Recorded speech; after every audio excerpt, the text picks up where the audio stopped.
Coming to you live from It's Always Sunny in Seattle studios, this is Open Mic, a podcast about art, inequality, and the troubles of living in 2024 America. I am your host, Mike. And before we get started, just an announcement. Tears for Gaza, I'm so glad that that's connecting with so many of you.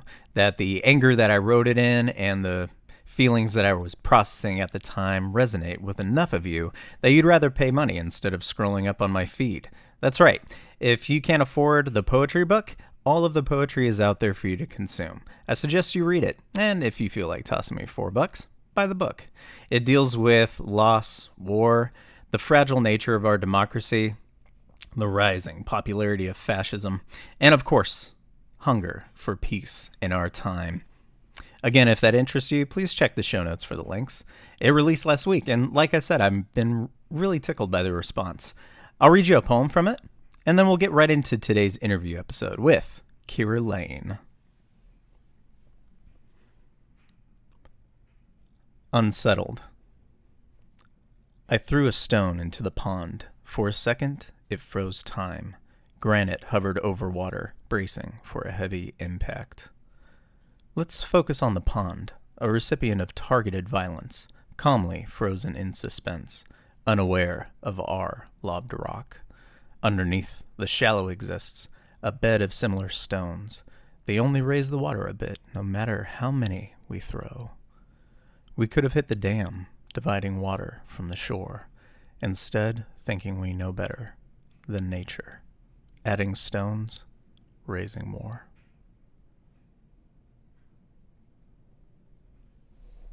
Thank you for joining us on the Raw Plus Seattle Open Mic Podcast. Today, we're interviewing someone very special, Keira Lane. Go ahead and introduce us to you, who you are, and give us your pronouns. Hi, I'm Keira Lane, and I'm a she, her, and I am a neurodivergent ADHD chaos squirrel who has her hands into way too many cookie jars, just trying to make sense of all the nuts in the world. So, an artist. Yeah, I'm an author. Sorry, I probably should say that. I'm an author. I do some photography. Art has always been kind of present in my life as a coping technique, and also my imagination is wild. I'm really happy to be here. I've got I've got 5 kids. They are all within the arts programs too, and very artistic as well. So it's something that's very near and dear to our hearts. Absolutely. And you mentioned chaos. You've already said 5 kids, but you didn't mention 2 dogs and 3 cats. Nope. Yeah, well, every person in this house needs to have an animal, like a little buddy to, make them all comfortable and warm, and also to comfort them. And I mean, we did have a leopard, a gecko at one point, so it was a rescue. It was from outside, and he only had one hand, and he found my son, and my son brought him home from school, and we had him, and now we've lost him somehow. It's okay. We're back down to 5 animals instead of 6 at the moment. And here on the podcast, we have to ask the hard-hitting questions. So my cat has a weird name, Ziggy Stardust. Give us the names of your cats. Every artist names them. Let's see. Yeah, well, I don't know that Ziggy Stardust is, maybe. I used to have a cat named Leroy Jenkins because I was a big WoW player, and I thought it was a boy, and it ended up being a girl, and I was like, well, I'm sorry, now you're stuck with Leroy. But we've got Sophia, and she is a Tabaco. We've got Lucy, she is a tuxedo, and then we've got Jello, and he is a orange tabby, very much Garfield-like in personality. And then we've got our border collie, who is named Charlotte, and then we've got my long-haired dachshund, black and tan dachshund, and she is Izzy. Don't think I've ever met an orange tabby that wasn't named after food. It was so funny because the way that the name came up, it was a rescue cat from my friend's farm. They have a dog that was eating kittens, and this one, I know, it was so terrifying. Oof. And we went to their wedding, and this cat had found our son, and our son has a host of kind of like health issues, and so he found this baby cat. It was 4 weeks old or so, and it had a kink in its tail from like the door shutting on it or something happening to where it had a broken tail. He really, really loved this cat, and I'm sitting here like, I have 5 kids, I have 4 animals already. No, we don't need another animal. And then he, of course, did the kid thing and went to go ask the other parent. And that was a yes. Luckily, he was sitting like he did it when I was present, and so I'm sitting here like the nerve, right? So Dad was like, "Yeah, we can do that. It's fine." And I'm sitting here like, okay." So I went to talk to my friend, and I was like, "Well, can we have this cat whenever it's old enough to wean off of its mother?"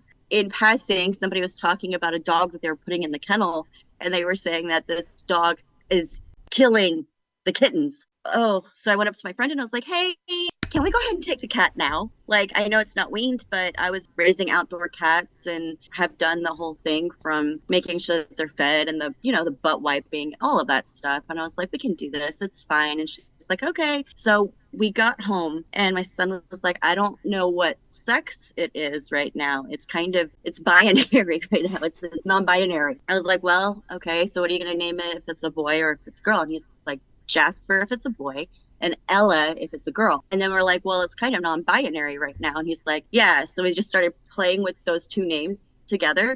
And then out came Jello. And it's the funniest thing because he is absolute Jello. Like he grew into his name perfectly. He's the best cat.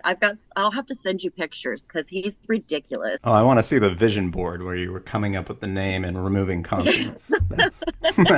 So I guess of the many mediums that you work in, I noticed you're focusing a lot on your writing. Can you tell us a little bit about some of your past projects? So I got kind of like, I started writing a little bit in junior high and high school, short stories, poems, things like that. All of them terrible. I kept getting told with my English work and stuff like that in class, I kept getting told that writing, I was really good at it. And I was like, "Oh, okay, well, I'll start delving into this." And of course, it was the year of everything just stopping and the world stopping and everything like that in 2020. When I mean, you can only clean so much house, you can only play so many video games, you can only read so many books. I learned how to oil paint. Like I was Challenge taking accepted. the time. Yes, right. And so I thought there, I was like, I haven't actually written before. I started writing, and I'm a big Dragon Age fan, and I was not very happy with Dragon Age Inquisition ending. I had to fix that. Egghead had me mad, and I was mad for 2 months, and I was like, I have to fix this. I went ahead and I wrote a Dragon Age fanfic to give it a whole new ending. But that was a really good foray into actually writing because you can just focus on getting the ideas out there because the characters are already created, the world is already built, the storyline is already there. So you've got things that you can branch off of. So that gave me a good start into it. And then I found SAS, I'm sorry, which is Scribes and Scribblers on Discord. And I, being a gamer, had only known Discord to be like for video games. I never knew that there was this whole other community out there of artists and writers and things like that utilized that space too. So I was stuck and I was asking myself questions and I was Googling and I happened to come upon the Reddit thread where they were listed. And so I joined their server. And Lord bless them and their little hearts and souls. They took me in, even though I was very chaotic and did not know what I was doing. Chaotic and they taught good. me everything that they know. Chaotic good. Oh yeah, that's my alignment. Yeah, absolutely, 100%. But they took me in and they taught me everything that they knew, and I realized quickly that even at 36 years old at the time, I knew absolutely nothing about writing. And it was a great journey. And so in that journey, I started writing short stories. And I had another book idea that is on the back shelf. And it's kind of like the inverse of the Game of Thrones poorly drawn horse. Like you can see how I started getting better. And I love the story. And it will be coming out at some point in time, hopefully within the next few years, because I'm going to go back and erase the poorly drawn parts and, put in the better parts. But I've got that. But then when I was writing the short stories, because I was like, okay, I need to get a firm grasp on writing itself and I need to challenge myself. So short story writing is an interesting way to learn because you've got such a short period of time to convey everything you want to convey, where every sentence, every word has to mean something to pack a punch and to give you that emotional attachment and things that you get whenever you're reading an actual book. So I took the short story challenge and I started writing short stories while I was working on this novel that is complete utter garbage right now. And they're all garbage when they start out, though, aren't they? Oh Like they're yeah, all no. just garbage. Yeah, So Michelangelo started off with a piece of rock, right? yeah, right.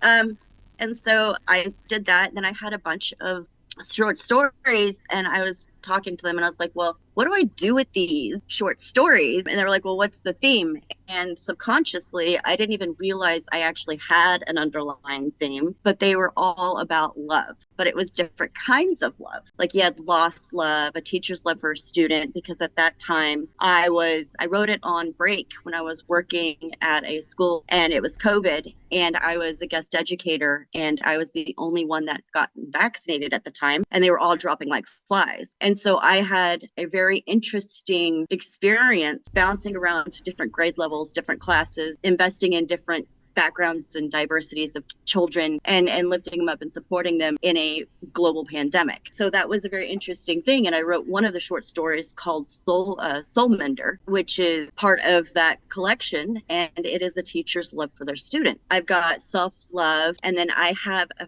friend named Autumn Curtis, and she was going through GRS right at the time. She was in the hospital, and I was talking to her about this, and I wanted to lift up other voices within the community. And I am not a dark, twisty person, like at all.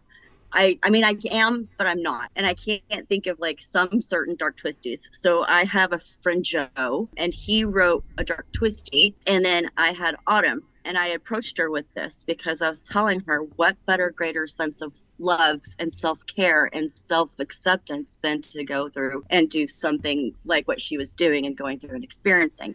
So I asked her if she would be willing to write a story for my book. And she did, and it's called Bottle of Butterfly.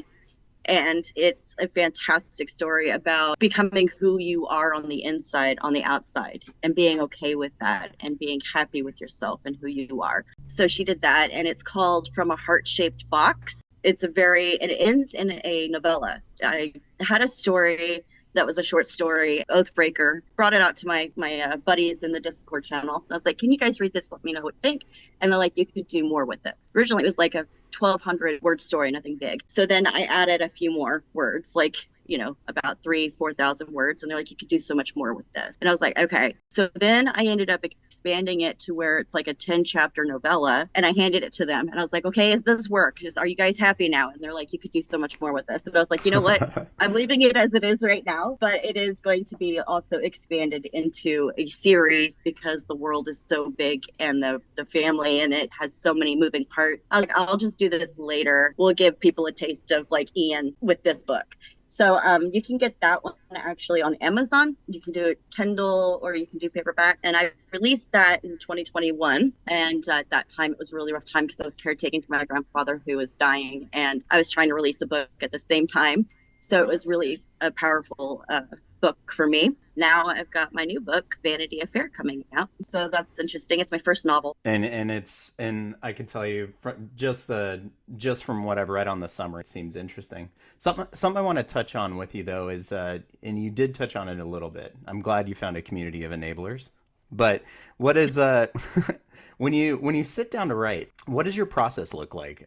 What is your impetus? What kind of pulls you to create that narrative? So within the writing sphere, you've got, pantsers, plotters, and plantsers, plotters and plantsers. So you've got the plotters who sit there and have to have control over everything. You've got the plantsers who are like, I need to have main points lined out. And then you've got the fly by the seat of your pantsers who just write. And I fall in with the latter mostly. I'll sit there and I'll just write like an exploratory. If it's a short story or a novel, I'll just write an exploratory first draft, and then I'll find my main beat points there, and then I'll go through and become a plantser, so to speak, and then start doing that. As far as things go, though, I am a very intuitive writer. For instance, like when I was doing From a Heart-Shaped Box, it was really interesting to see that there was like little tidbits that my brain knew needed to be there that I didn't even realize needed to be there for something else so it could tie back into itself. So my brain kind of just does its own thing and I'm along for the ride. That I find that if I'm experiencing like really heavily emotional turmoil or something that's happening, it kind of shuts me down to writing. Or if I'm too emotionally exhausted from things that I'm doing outside of life with kids and all of that, I have a problem, doing that. But a lot of times I'll use my feelings to kind of guide me in a direction of writing. And I don't necessarily know what I'm writing. I just start, putting things down on page and see where it goes. And you touched on that. So when you come up with a kernel of an idea, you expand it and just write your heart, and then you would say you trim back from there, or Yeah, I've been known to I write my heart, and then I most of the time end up having to cut because when I'm editing, I'll end up, having to move things around because I don't my brain due to ADHD is not very linear. It's kind of like all over the place. So then I'll have to sit there and be like, okay, well, where was I going with this idea? Let me stop right now and think about this and go forth that way. It is a very chaotic system. It works for me, but that's when I expand on something, I end up asking myself the questions of how would this make me feel, or how did I feel this way, or what would the real life experience be for somebody. I'm a very empathetic person, so it's easy for me to put myself into other people's shoes and take on their feelings and their pains and their emotions. So that's what I kind of use to guide me. so we talked a little bit about your book coming out, and I'm very excited for it. It's already pre-ordered, and I'm excited to read it. Um, it's finally putting to use my Kindle, which I'll be very honest has been out of charge for like months. Tell us a little bit about Vanity Affair and what it's about, and what it means to you personally too. Oh boy. So when I was a kid growing up, I there was a lot of turmoil in the home and things like that. And so my grandparents every other weekend would take me and my siblings in for visitation, for my dad's visitation, and they would spend it with us. And my grandmother and my grandfather were teachers. One was a English teacher for elementary K through 5 or 6, and then my grandfather was an English professor at a small college. They would watch. They were the ones that turned me on to like the classics, like Little Women, Anne of Green Gables, and things like that. And I loved going over to their house and watching it with them. But one of my favorite things that I remember and I love so much about this is Pride and Prejudice, the BBC version is the best one. We won't even argue that outside of Lust for Austin, because Elliot Cowan did such a great job on that. That was a very unique take. I just remember them sitting down and watching this like forever long series of Pride and Prejudice and popping in the VHS tapes. And I would sit there and watch it with them. And I would hear my grandfather just cackling at like things that Mr. Bennett would say or things that, Collins would do. And it really gave me a sense of like understanding, even at the time, how prolific it was to reach across these divides as far as society is concerned. And then when I got older, because I ended up reading the book instead of just watching the movie, I realized and understood and appreciated what Jane Austen did and Wollstonecraft and all of these other people, Shelley, all of these women who were living in a man's time that were bucking the system, that like down with the patriarchy kind of stuff. And I was like, I can get behind that, like they challenged society and they challenged people's critical thought in these very subversive, sneaky ways in these things. So you look at Mr. Collins' character and you're like, okay, she's got a type that she's pointing out and making fun of. But a lot of people don't sit there and think about that. And so I really liked the way that she was subversive and would push back against the envelope. And growing up, even to this day, I have probably read and watched all of the adaptations of Pride and Prejudice I could. It's one of my favorites. And I blame my grandmother and my grandfather for making my predilection for like strong female characters and strong female writers and authors a thing, because that's what I gravitate to the most. I had never seen any diversity or representation in much of any of these things. And I feel like Jane Austen, being who she was and how she was, I mean, she died unmarried because the love of her life ended up dying, and she wasn't going to cater to that system of I have to be somebody's wife in order to survive. I can do it on my own. And Joe does the same thing in Little Women. So you see, like, if you look at all of these authors who are that way, that's kind of something that they inject into their pieces. Like Wuthering Heights is the same way, and all of that.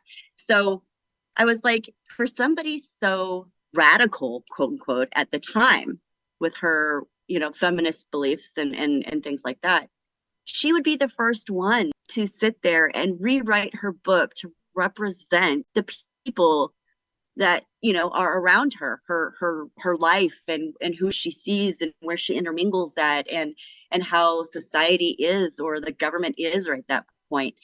And I was like, it's really a disservice that we don't have minority characters in the Pride and Prejudice remakes, whether it's a written adaptation or movie adaptation. And we don't have LGBTQIA plus represented in this at all. And I have kids who right now are identifying as part of the LGBTQIA plus community, and I want them to see representation. And quite frankly, I am fighting a bunch of book banners and things like that. And I would love my book to be banned because, like Stephen King said, read banned books. What are they trying to hide and keep from you? What are they trying to control with this narrative? And so it's like, you know what? I'm going to write a book that would be Jane Austen, like she would do this if it was her.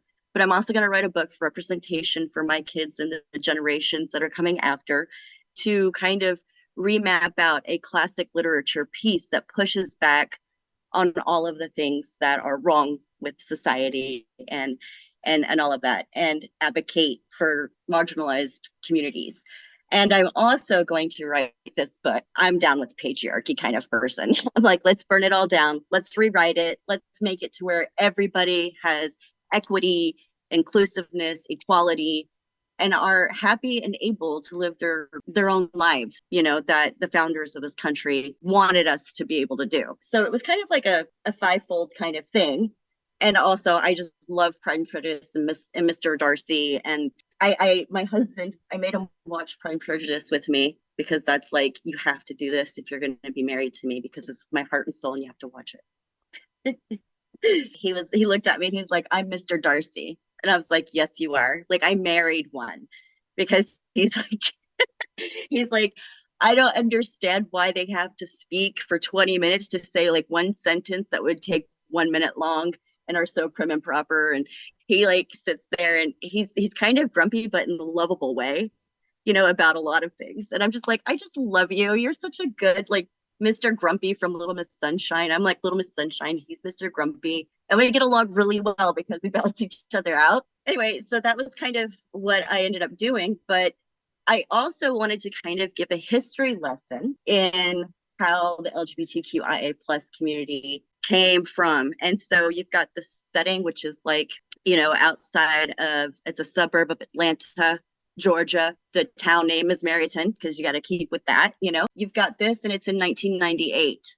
That's the year that Matthew Shepard was drugged and attached to a barbed wire fence just because he was gay. So, and then you also had, it was on the back end of what the media, political pundits and stuff like that called the gay plague, which we know as AIDS. And so it was on the back half of that, but also you've got a minority LGBTQIA plus character that is in this as his best, as Eli, because everything is gender swapped, which is another fun aspect. So you've got Ellington Bennett instead of Elizabeth Bennett. You've got Chauncey or Chase Lucas, and you've got, Kit and Mark and Lance and all of these. And then you've got Charlie Bingley and then Darcy Williams. So it's been really fun to write the backwards aspect of that as well. So it's got a lot going on for it. And I'm really excited. And I really, really, really hope that people enjoy it. One of the things that I will say, I'm open to feedback and I'm open to criticism, as far as if something doesn't hit that I've missed or I've gotten wrong. I very much would appreciate readers reaching out to me and saying, hey, you could have done this better, or next time do this and this and this, because I want to learn. And this is a learning experience for me. And I was very lucky to have been able to go to DFW Con here in Texas, because that's where I'm based. And they had a diversity and representation panel at the con. And I was able to talk to a couple of people who were hosting that panel about the story. And I had thought at that point I had done it. I was good. It was good. It was good to go. But then I quickly realized that Chase's character fell flat. It was not multidimensional. It was complex. It was just kind of surface level, and there was nothing to him. It was just he's there because he is, gay, or he is there just because he is Black. And I wanted to fix that. So I did seek out, like I pulled back my pre-order date. I did rewrite things to hopefully give him a stronger story, a stronger presence, and more of a character presence and a multi-level dimensional personality. I would very much be open to hearing how I could improve. If you did like something, please let me know so I know what I'm doing and I can, keep doing that right thing good. And I really look forward to some open dialogue and feedback. This story that might or might not touch people and their lives or people around them. Open to feedback from everybody but the governor of Florida and Texas. Yeah, I mean, even then, could you imagine? That would be like a badge of honor. Be like, yes, Greg Abbott doesn't like me. Woo! That would be a selling point for the book, to be honest. So originally it was supposed to release on Jane Austen's birthday, and I was very bummed that I missed that because I was like, yes, Jane Austen. But it's going to be even better because it will be released on the 211th birthday of Pride and Prejudice, which is going to be January 28th. And that was gifted storyteller Keira Lane. You'll find all her socials in the show notes, and I highly suggest you follow them. I just started Vanity Affair myself, and I'm about 3 chapters in. The characters are thoughtfully written and well-rounded minority or gender swap versions of the people Jane Austen already introduced us to. I'm excited to see how it ends, even though I think I have an idea of where it's going. The story is retold like a hug is warm, and judging by our convo that you just heard, I think that's exactly where she was going with this. Until next week, be progressive, stay creative.